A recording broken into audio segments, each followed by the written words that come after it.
오늘 새해 첫 주일 예배를 드립니다. 원래 우리가 매주일 아벨과 같이 정말 주님이 기뻐 받으시는 예배를 드리는 예배자들이 되기를 바랍니다. 그렇게 예배자들이 되는 가운데 매 예배마다 큰 은혜와 축복을 누리는 우리 모두가 되기를 주님의 이름으로 축원합니다. 첫 예배 우리가 이제 성찬식을 하게 되는데 오늘 성찬에 관한 메시지를 여러분과 나누고 싶습니다. 자, 우리 사회가 요즘 이 본질을 많이 이야기합니다. 본질로 돌아가야 한다. 그 말은 우리 사회가 너무 지금 본질에서 벗어나 있다는 이야기죠. 소위 민주주의 국가로서 법과 제도와 질서가 있는데 그럼에도 불구하고 대통령부터 그것을 제대로 지키지를 않는 거예요. 한 국가의 통치자가 됐으면은 먼저 그걸 솔선수범해서 지켜야 되는데 꼭 해야 할 일을 하지 않고 중요하지 않은 일에 매달렸습니다. 더 나아가서는 해서는 안 되는 일을 앞장서서 하다 보니까 우리나라 민주주의의 근간이 흔들리고 국정이 해이해져 버렸어요. 뭐 대통령뿐만이 아니죠. 국회의원이나 관료들이나 기업가도 예외가 아닙니다. 그러다 보니까 참 우리 사회에 뭐 정치계, 경제계, 문화계, 체육계, 의료계 나라 구석구석이 뒤틀려져 버려 있습니다. 이제 모두가 다시 본질로 좀 돌아오는 계기가 됐으면 좋겠어요. 사회뿐만이 아닙니다. 우리 교회도 마찬가지입니다. 또 교회 구성원이 되는 우리 성도 한 사람 한 사람도 마찬가지입니다. 여러분, 우리도 이 신앙의 본질에서 벗어나기가 쉽습니다. 정말 꼭 우리가 붙들어야 할 그 머리를 붙들지 않고 변두리에 집착을 하면서 우리의 영성이 흐려지기가 쉬워요.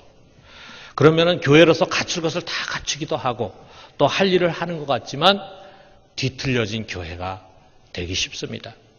또 교인들 하나하나 역시 신앙에서 표류하게 됩니다. 자, 우리가 한 해를 시작하면서 이런 부분에서 우리 자신을 한번 반성하는 시간이 됐으면 좋겠습니다.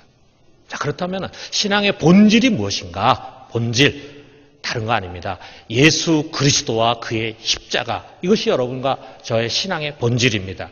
바울이 이렇게 고백하고 있어요. 고린도전서 2장 2절에 보니까 내가 너희 중에서 예수 그리스도와 그의 십자가에 못 박히신 것 외에는 아무것도 알지 아니하기로 작정하였습니다. 그게 결단이 보이잖아요. 제일 중요한 것만 내가 붙들고 가겠다. 예수 그리스도와 그의 십자가에 못 박힌 것. 여러분, 이것이 기독교의 시작이 아닙니까? 여기서부터 기독교가 시작되지 않았습니까?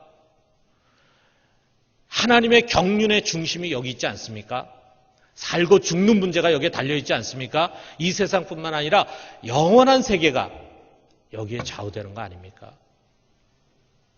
하나님의 아들 예수 그리스도가 하나님과 동등하신 분이셨지만 자기를 비우고 낮춰서 종의 형체를 입고 세상에 오셨어요. 그리고 우리의 죄를 위해서 십자가에서 죽으셨습니다. 자기의 몸을 찢어서 우리에게 나눠주시고 자기의 피를 우리를 위해서 흘려주셨어요.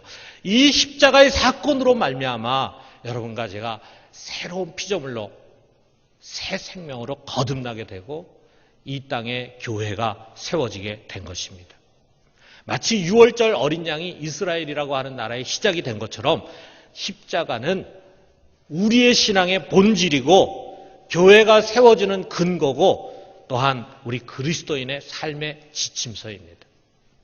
그런데 우리가 구약을 보면요, 이스라엘이 너무나 쉽게 이 6월절 어린 양 그리고 출애굽 사건을 잊어버려요. 자신의 현실 문제와는 무관한 옛 조상들의 이야기로 생각을 합니다. 그리고 당장 현실의 축복에 매달리면서 바알 신앙으로 흘러간 일들이 너무나 많았어요. 여러분, 이것처럼 우리 역시 현실의 직면에서 살아가잖아요. 현실의 문제가 항상 다급하게 우리에게 찾아오잖아요. 먹고 사는 문제, 애들 교육시키는 문제, 내가 또 진급하는 문제, 집을 사는 문제, 뭐 이런 것들이 계속 우리에게 다가오고 거기에 우리가 매달리고 집착하기 쉽다 보니까 십자가를 잊어버립니다. 장사하고 장가 들고 시집가고 집 사고 애 키우는 것이 우선이 되면서 이 십자가라고 하는 것은 내가 당면한 현실과는 무관한 그저 죽은 뒤에 천당 가게 하는 길로만 생각을 해요. 십자가에 무관심해집니다. 그러면서 끊임없이 기복신앙의 유혹에 빠지기 쉽습니다. 여러분, 정말 올바른 십자가 신앙과 기복신앙 사이는 어떻게 보면 종이 한 장 차이라고 할 수 있어요. 우리가 자칫하면은 정말 중요한 신앙의 본질을 잃어버리면은 우리도 모르게 기복신앙으로 흘러가게 됩니다. 그러므로 하나님께서 이스라엘로 하여금 이것을 잊지 않게 하기 위해서 유월절 계명을 주시고 유월절 절기를 항상 지키게 하셨어요. 그런 것처럼 우리들에게 주님은 성찬 예식을 주셨습니다. 이 예식 속에서 십자가 사건을 잊지 않고 항상 기억하고 기념하도록 하셨습니다. 그래서 여러분, 초대교회는요, 매번 성도들이 모일 때마다, 예배를 드릴 때마다 성찬식을 가졌습니다. 성찬은 그 어떤 설교보다도 더 강한 메시지를 담고 있습니다. 그 어떤 설교보다도 신앙의 본질을 기억하게 하는 그런 아주 소중한 예식입니다. 오늘 이 성찬에 담긴 신앙의 본질 우리 두 가지로 한번 돌아봐요. 첫째로는 우리의 축복과 감사는 다름 아닌 십자가 은혜다. 자, 오늘 주시는 이 말씀 보니까요. 먼저 잔을 드는 것에서 시작합니다. 16절에 보니까 우리가 축복하는 바 축복의 잔은 그리스도의 피에 참여함이 아니며 그랬어요. 예수 그리스도의 피를 기념하는 포도주가 담긴 이 잔을 뭐라고 부르냐면 우리가 축복하는 바 축복의 잔이다. 이렇게 이야기합니다. 여러분, 오늘 이제 여러분 받게 될 그 성찬의 잔은 축복의 잔입니다. 여기에 축복하다라고 하는 말이 유로게어라고 하는 동사인데요. 이 동사와 감사다라는 뜻을 갖고 있는 유카리스테어라고 하는 이 동사가 같이 뒤섞여서 사용이 돼요. 그래서 아마 이 두 가지 뜻을 다 갖고 있는 것이다 이렇게 생각이 돼요. 자, 여러분, 성찬 인도자가 이렇게 잔을 듭니다. 여러분이 오늘 받는 그런 1인용 잔은요, 사실 옛날에는 없었습니다. 또 잔도 옛날에 이런 잔이 아니었을 거예요. 제가 독일에서 경험한 거는 성찬 잔이 아주 이렇게 입구가 굉장히 넓은 겁니다. 아마 여러분 지금 팥빙수 먹을 때 사용하는 그런 그릇, 그런 정도로 여러분 생각하시면 될 거예요.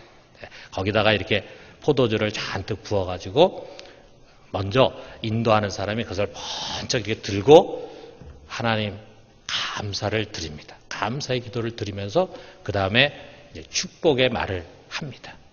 이게 사실 오리지널이에요. 우리가 지금 하는 거하고는 사실 다른 거예요. 제가 독일에서 했을 때 참 그 감동적이었어요.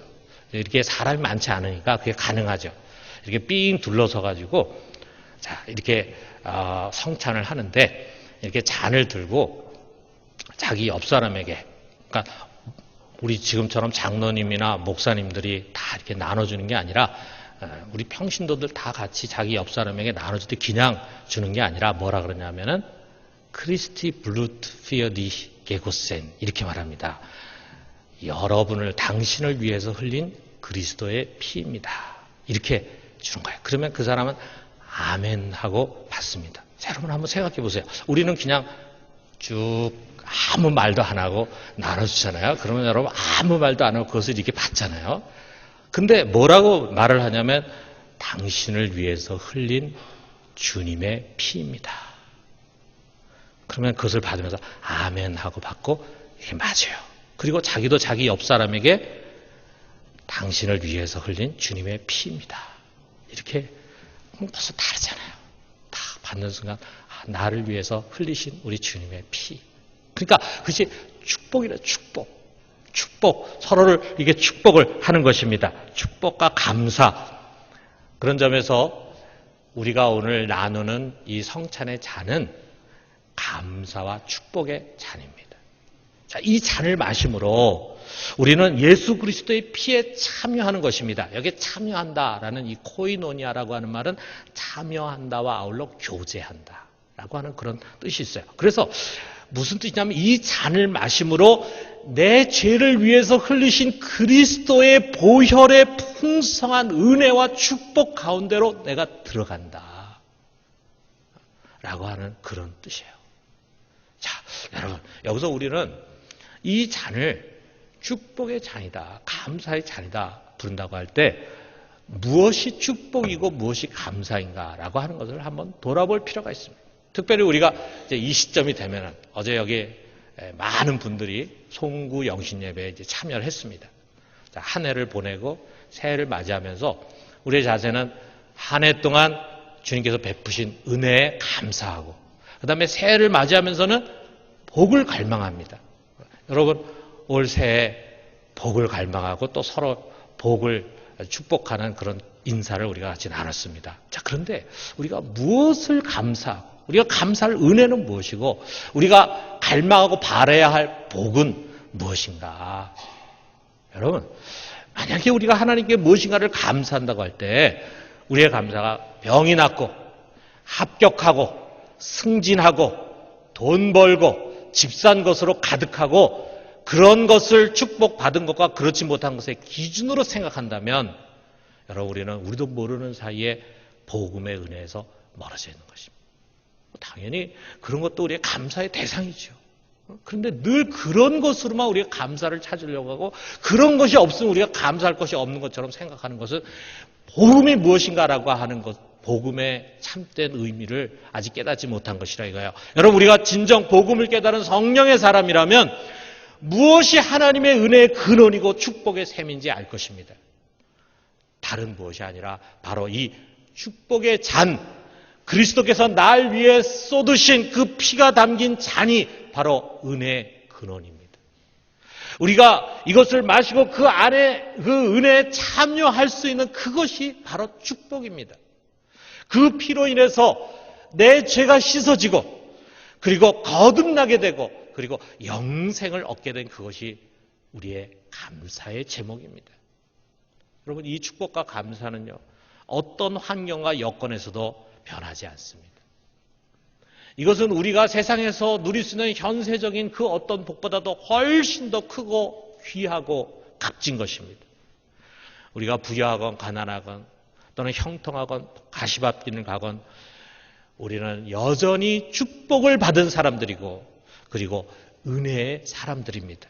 사랑하는 성도 여러분, 십자가 은혜가 바로 우리의 신앙의 본질입니다. 날마다 그 은혜 아래 거하게 되기를 주님의 이름으로 축원합니다. 자, 두 번째로는 우리는 하나됨을 지켜가야 한다라고 하는 거예요. 여러분, 우리가 보통 성찬 예식 오늘도 우리가 하지만 순서가 어떻게 됩니까? 먼저 떡을 나누고 그 다음에 이제 잔을 나누잖아요.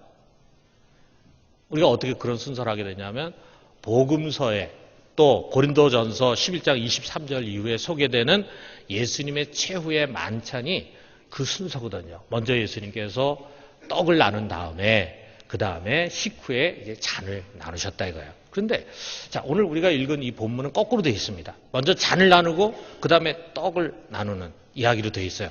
왜 이 떡이 뒤에 나올까? 이 떡에 또 다른 신앙의 본질이 담겨 있기 때문입니다. 자, 여기 보니까 먼저 이렇게 시작돼요. 16절 하반절에 보니까 우리가 떼는 떡은 그리스도의 몸에 참여함이 아니냐. 자, 떡을 떼어 먹을 때 우리는 그리스도의 몸에 참여하는 것입니다. 코이노니아하는 것입니다. 잔을 마시는 것과 마찬가지로 떡을 먹음으로 자신의 몸을 우리를 위해서 희생하신 주님의 그 풍성한 사랑과 은혜로 들어가게 되는 것입니다. 자, 그런데 이 떡이 말이죠. 그 다음에 또 다른 메시지로 이어집니다. 17절에 보니까 떡이 하나요. 많은 우리가 한 몸이니 이는 우리가 다 한 떡에 참여함이라. 바울이 갑자기 이 떡이 하나라고 하는 것을 강조해. 그러면서 거기서 우리가 한 몸이라고 하는 아주 소중한 진리 메시지를 끌어냅니다. 자, 우리가 이걸 이해하기 위해서는요, 먼저 우리가 좀 전에 읽은 16절 상반절에 우리가 떼는 떡은 라고 하는 거를 의미를 좀 생각해 볼 필요가 있어요. 자, 우리 여기 성경에는 떼는이라는 이제 동사로 번역이 됐는데 원래 이 말의 올바른 뜻은 떼인다 그런 뜻이 아니라 부서뜨린다, break. 근데 여러분, 우리나라 우리 떡으로 이게 번역이 돼 있죠. 원래는 빵이 맞겠죠. 근데 우리는 빵 문화가 아니라 떡 문화니까 떡으로 이제 이렇게 번역을 했는데 우리 떡은 물컹물컹 해가지고 부서뜨린다라는 말이 어울리지 않잖아요. 그런데 이스라엘의 유월절에 사용된 그 떡은 무교병입니다. 누룩이 없는 떡이에요. 그러니까 납작하고 아주 단단한 그런 떡이에요. 그리고 여러분 조금 이따 이제 이걸 드실 텐데 이렇게 한 사람이 하나씩 먹을 수 있도록 이렇게 떼어져서 만들어진 그런 떡이 아닙니다. 그 당시에는 그냥 하나의 떡이에요. 그래서 이거가 박상과 비슷한 박상. 요거보다 한 2배 정도 큰 것으로 생각하면 돼요. 자, 이런 박상, 요거보다 더 두껍고 먹을 것이 좀 있는 그런 떡일 텐데, 자, 이거를 이렇게 딱 부서뜨리는 거예요. 부서뜨린다는 느낌이 나죠, 여러분? 네. 그래서 이거를 예수님께서 딱 부서뜨려서 이렇게 제자들에게 하나씩 이렇게 나눠주는 겁니다. 이게 원래 성찬의 의미예요. 지금처럼 이렇게 다 나뉘어져 있는 잔, 다 나뉘어져 있는 떡을 우리가 먹고 마시다 보니까 우리는 머릿속으로 뭔만 생각하냐면 나와 우리 주님의 십자가 사건만을 생각을 해요. 그런데 원래 이것이 이런 큰 떡이었다.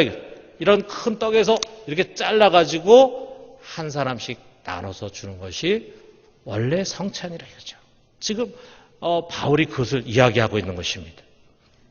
그렇다면 이 하나의 큰 떡은 뭐냐? 이게 바로 그리스도의 몸이라, 몸.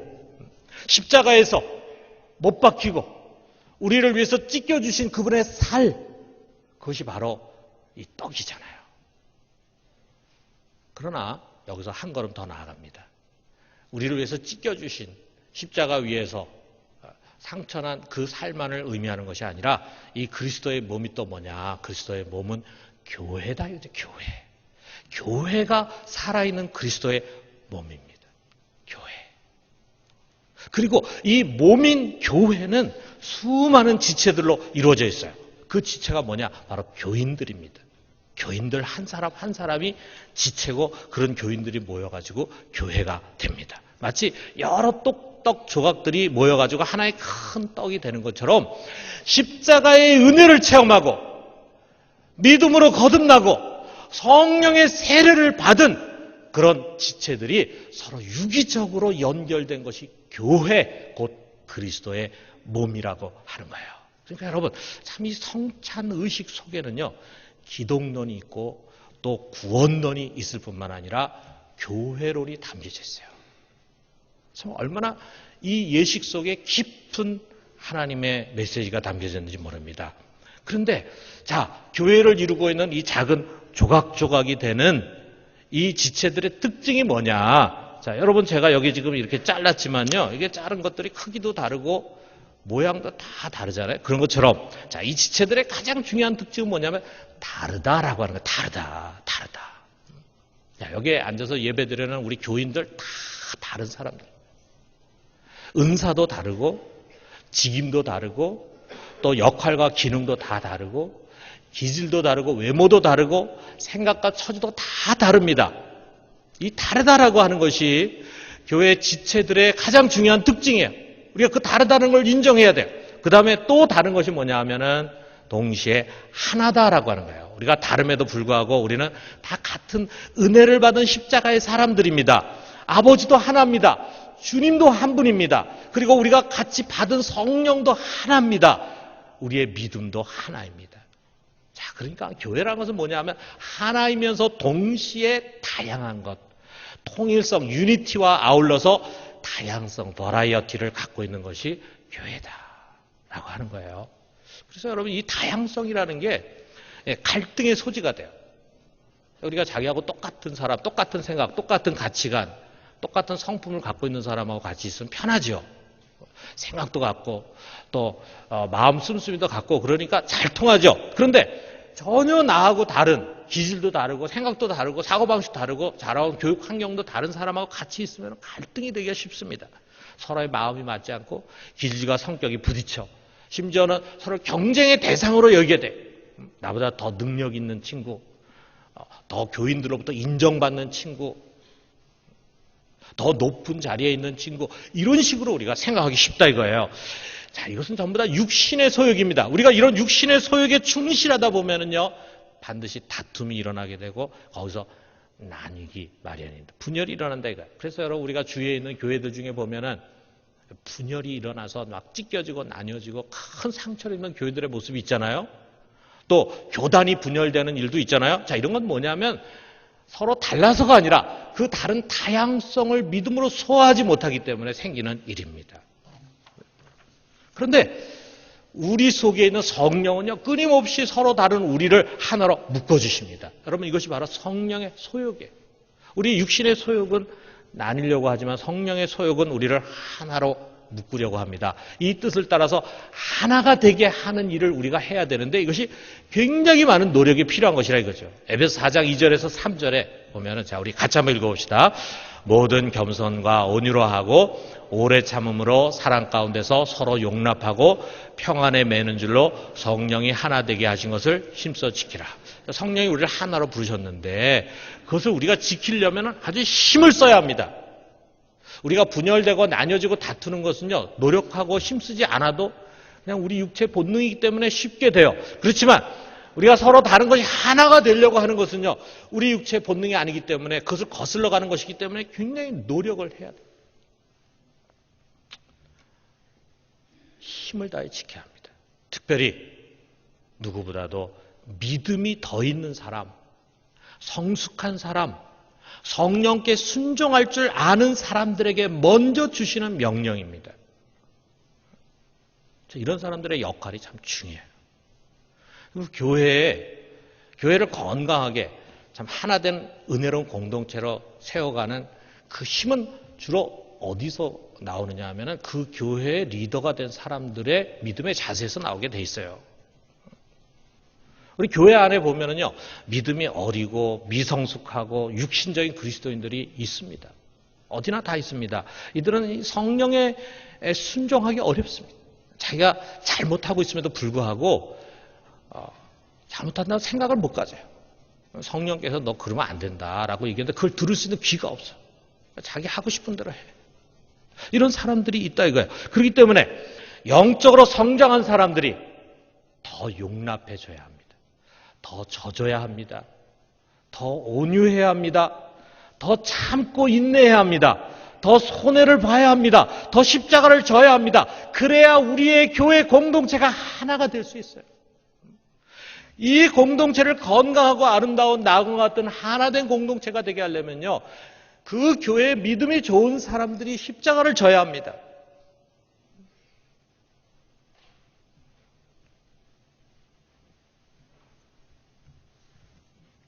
그러면은 정말 하나님의 큰 일을 하는 거예요. 우리가 참 지역교회를 건강하게 하나된 지역교회를 세운다는 것만큼 하나님 나라에 큰 사역이 있을까? 우리가 멀리 선교사가 돼가지고 복음 전하기 위해서 다른 민족에 가는 것도 중요하지만 정말 이곳에 빛과 소금이 되는 은혜로운 공동체를 세우는 것보다 더 중요한 사역이 있을까? 여러분, 그것은 우리가 쉽게 되는 것이 아니라 이거죠. 정말 힘써서 노력해야 됩니다. 이처럼 서로 다른 사람들이 하나를 이루기 위해서 노력하는 것, 여러분, 이것은 신앙의 변두리가 아닙니다. 오히려 이것은 우리 신앙의 본질입니다. 본질. 너무 중요한 것입니다. 우리 사회도 그렇잖아요. 경제도 발전하고 또 여기저기 좋은 시설도 많이 갖춘다 해도 나라가 막 분열이 되고 치고받고 싸우고 이렇게 되다 보면은 그 나라가 잘 되겠습니까? 참, 우리가 서로 다른, 지금은 우리가 다문화 사회잖아요. 다원화 사회잖아요. 서로 다른 가치, 서로 다른 문화, 이런 것들이 뒤섞여서 이제 사회를 이루고 있는데 그 속에서 우리가 서로 다른 문화와 서로 다른 가치가 있는데 어떻게 같이 공존할 수 있는가? 어떻게 우리가 하나가 돼서 같이 살 수 있는가? 이런 성숙한 사회가 돼야 그 사회가 건강하고 좋은 사회라고. 자기 주장만 옳다고 생각하고 자기 생각으로만 꽉 차가지고 남의 생각 들으려고 하지 않는 사람들이 많이 있는 사회는요, 정말 갈등과 분열과 다툼이 심한 사회입니다. 자, 교회도 그렇다 이거예요. 그렇기 때문에 이것은 너무 중요한 신앙의 본질이다. 그래서 주님이 이렇게 기도하셨어요. 요한복음 17장 21절에 보니까 아버지여, 아버지께서 내 안에, 내가 아버지 안에 있는 것 같이 그들도 다 하나가 되어 우리 안에 있게 하사 세상으로 아버지께서 나를 보내신 것을 믿게 하옵소서. 성부 하나님과 성자 하나님이 완전히 하나가 돼 있잖아요. 그런 것처럼 우리들이 하나가 되게 하옵소서. 주님께서 이것을 간절히 간구하셨습니다. 사랑하는 성도 여러분, 우리가 몸담고 있는 모든 공동체에서 하나됨을 이뤄가는 사람이 됩시다. 목장에서도, 우리 같이 사역하는 기관에서도, 또 우리 전체 교회 공동체에서도 우리는 한 떡입니다. 우리 한 몸입니다. 오늘 같이 성찬에 참여하는 모든 분들은 나눠진 떡이 아니라 한 떡으로 우리가 서로 같이 참여한다는 사실을 잊어서는 안 돼요. 그러므로 여러분, 어떤 이유에서건 갈라진 형제 자매들과 반목이 있는 형제 자매들, 서로 인사하지 않는 형제 자매들과 다시금 평화와 하나됨을 회복합시다. 여러분, 이런 노력과 훈련을 우리가 교회에서 해서 나와는 전혀 다른 사람과 하나 되어 공존하는 것을 배우게 되면요, 우리가 이 사회 속에서 우리가 그런 사람으로 살아가는 거예요. 우리 가정에는 불화할 일이 없겠습니까? 그런데 거기서 우리가 하나됨을 이루기 위해서 노력하고, 우리 직장에서도 그렇게 하려고 노력하고, 이 사회에서도 그렇게 하려고 노력하다 보면 우리도 모르는 사이에 우리가 이 세상을 화목하게 하는 화해자가 되는 것입니다. 너무나도 중요한 역할을 하는 것입니다. 그러므로 사랑하는 성도 여러분, 성찬은 무엇입니까? 우리 각 사람으로 하여금 다시금 십자가의 은혜와 축복으로 돌아가게 하는 것이 성찬입니다. 동시에 우리로 하여금 다시금 하나됨의 자리로 돌아가게 하는 그것이 바로 성찬입니다. 이것이 여러분 신앙의 본질입니다. 여러분, 이 본질의 자리로 돌아가서 올 한 해 건강한 신앙의 문을 열 수 있게 되기를 주님의 이름으로 축원합니다. 우리 같이 기도합시다.